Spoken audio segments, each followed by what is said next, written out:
একটি সময়ের কথা, যখন শহরের এক কোণে ছিল একটি পুরনো কাচের বিল্ডিং।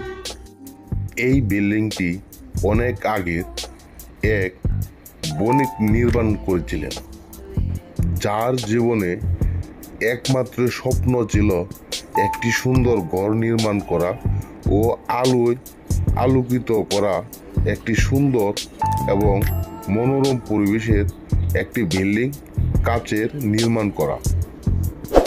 সেই বিল্ডিংয়ে সব কিছু ছিল কাচের, ছাদ, মেঝেতে কাচ, তারপরে দরজা জানালাই কাচ, সকল কিছুই কাচ দিয়ে ঘেরা। এমন একটি বিল্ডিং তৈরি করলেন ওই বণিক। কিন্তু একদিন এক দুর্ঘটনায় তার পুত্র ও সে নিজে এই দুর্ঘটনায় তাদের সকল ফ্যামিলি মারা যায়। এরপর থেকেই এই কাচের বিল্ডিংটি ফাঁকা পড়ে থাকে, এখানে কেউই বসবাস করে না।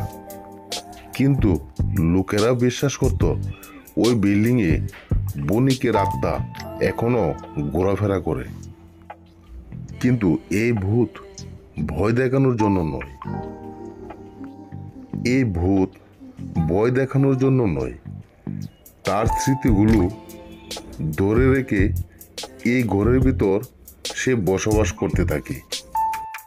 যখন এই শহরের লোকজন ঘুমিয়ে পড়ে, তখন প্রতি রাতে এই ঘর থেকে আলোর ঝলকানি দেখা যায়।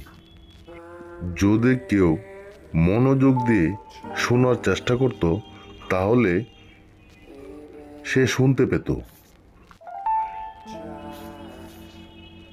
বণিক যে গানটি গাইত, তার জীবদ্দশায় এটি মৃদু মৃদু শোনা যেত। এই গানটি বণিক তার জীবদ্দশায় গানটি গেয়ে থাকত। একদিন এক তরুণ এই রহস্যময় বিল্ডিংয়ের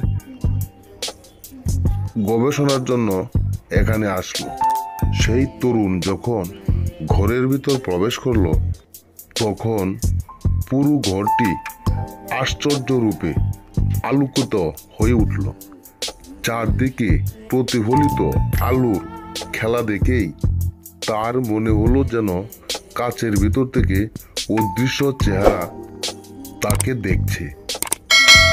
গবেষকটি ভয় পেয়ে বেরিয়ে আসতে চাইল, কিন্তু কাচের ঘর তাকে আটকে রাখল। সে এখান থেকে বেরোতে পারল না। সেই মুহূর্তে এক মৃদু কণ্ঠ তার কানে এলো, ভয় পেও না, আমি তোমাকে কোনো ক্ষতি করব না। আমি শুধু একজন বন্ধু চাই, যে আমার এই নির্জনতা দূর করবে। গবেষক ভয় পেয়ে পেয়ে বলল, তুমি কি সত্যিই বণিকের আত্মা? আত্মা উত্তর দিল, আমি সেই বণিক। আমার জীবনের শেষ দিন পর্যন্ত এই ঘরেই থেকেছি, আর মৃত্যুর পরেও আমি এখানেই থেকে গেছি। এই কাচের দেওয়ালের ভিতরেই আমার সুখ দুঃখ সকল কিছুই স্মৃতি এখানে আটকে আছে। চাই তুমি আমার সঙ্গে একটু সময় কাটাও এবং আমার কিছু গল্প শোনো। গবেষক তার ভয় কাটিয়ে আত্মার সঙ্গে কথা বলতে শুরু করলো। তারা ঘন্টার পর ঘন্টা আত্মার সঙ্গে কথা বলতে শুরু করলো। আত্মা তার জীবনের সুখের মুহূর্তগুলো গবেষকের কাছে শেয়ার করলো, এবং গবেষক ও গবেষণার অভিজ্ঞতা থেকে সেই রাতের পর থেকেই গবেষক ওই কাচের বিল্ডিংয়ের ভিতর যেত। গবেষক বুঝতে পারল, ভূতেরা সবসময় ভয়ানক হয় না, তাদেরও অনুভূতি থাকে, একাকিত্বেই থাকে। কাচের বিল্ডিংয়ের সেই আত্মা কাচের ভিতরে থাকায়, সেই আলোকিত আত্মা সে চাচ্ছিল তার একজন বন্ধু। ওই আত্মার একজন বন্ধু প্রয়োজন ছিল।